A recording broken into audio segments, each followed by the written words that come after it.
With more ice on the way, the risk of slipping on ice is still a concern. Many places still haven't melted from the earlier sleet, mainly parking lots and residential areas. News on 6's Lex Rodriguez joins us with doctor's advice for how you can be a little safer on the ice. Lex? Yeah, Jonathan and Tatum, being aware of what's around you and not underestimating what's right below you may keep you off the ground and out of the doctor's office.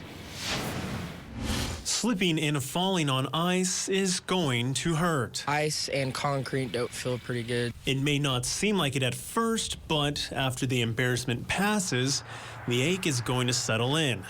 Ayrton Adams says he's taking his time so it doesn't happen to him. I'm more worried about getting hurt, to be honest with you, because there's nothing worse than, getting out to go to work and breaking your arm or your neck or getting a concussion. Utica Park Clinic sports medicine physician Dr. Barry Dockery says he's seen all sorts of injuries since the winter weather started. They go out there and don't get the traction, and then you slip, and if you're wanting to go try to catch yourself, you have a fall and an outstretched hand, and then a lot of times that can cause a fracture within your upper extremities. He says if you have swelling and start losing feeling in your extremities, you need to see a doctor. I say you should definitely go to either an urgent care or emergency room just to make sure that you get that checked out. Dockery says you should also rest, ice, compress, and elevate your injury if it isn't severe, and take over-the-counter anti-inflammatories to bring down the swelling. Have someone monitor you,